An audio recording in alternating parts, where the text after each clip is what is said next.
Koe nei te rā, tore te kaumā tahi o wharinga anuku, ana ngā taioro o te Tairāwhiti. Ki ngā tipurau katu, te hui ātau rua mano rua te kaumari mā te rūnanga nui o ngā tipurau ki hinu rupe marae ki te ararua i te rā horoi, te kaumā toru o hakihia rua mano rua te kaumari mā. Ka tīmata te hui hei te kau karaka i te ata. Ki turanga nui a kiwa, kua whakaingoatia ar Aubrey Ria hei kahi katua rua hou mō turanga nui a kiwa. Ki ngā tika hungunu ki te matauā Māui, kia kamakama e wātea tonu tiana e tahi tikiti mo te kaupapa toitu te reo, ka tū ki Heretaunga a te tekau mātoru me te tekau mā whā o Noema. Koira ngā taioro o te whānau mai anō ki Kapu Tairāwhiti.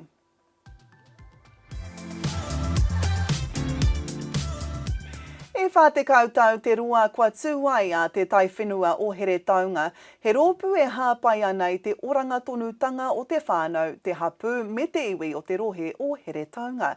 Whakanui a tēnei huritau nui ngā wiki kua pahure ake nei, me ngā mihi mutunga kore ki ngā kai ārahi me ngā kaimahi kua whakapau kaha i roto i ngā tau whā te kau. Anei a rāhina huata o Radio Kahungunu. Tēnā tātou, kei konei ahau kei toi toi e whakanui ana i te whātikau tau o te Taiwhenua o Heretaunga. Nō reira, hara mai ki taku taha kia tutaki atu ki ngā kaimahi o konei. Hara mai! We are here celebrating 40 years of the Taiwhenua o Heretaunga, 40 years of service, aroha and dedication to our people. Well, Wailan Tahuri Whaipakanga tōku ingoa. So tonight it's a pō whakanāhau. It's a place where our whānau can come and just enjoy themselves. Even for our kaimahi and our board members, we're here to give something to our community who have contributed to the Taiwhenua o Heretaunga's growth and to be entertained and then come in here and have a bit of a kani. For those who are unsure what te Taiwhenua do, can you give us a bit of a lowdown on what we're the second largest health provider in Aotearoa. We also have a CHIP, so we're a community housing provider, and we've got a subsidiary where we build and sell houses. Kia ora, I'm ko Kane Koko tōku ingoa, and I'm the Deputy Chair of Te Taiwhenua Heretaunga. Ka pai no Ngahau e whā. Ngahau, yes.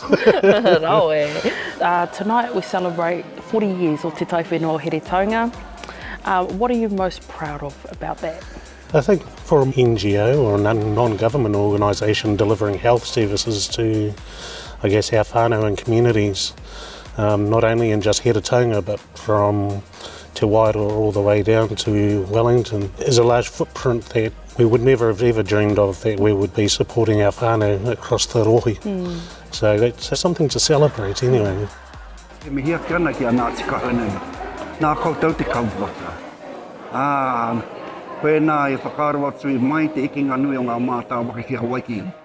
Punei, anei anō tērā whakaaro, ko tae mai ngā pia karaua, ngā mokopuna nā tamariki nohi, ki te noho tahi, ki te mahi tahi, kata e kaputa kaua.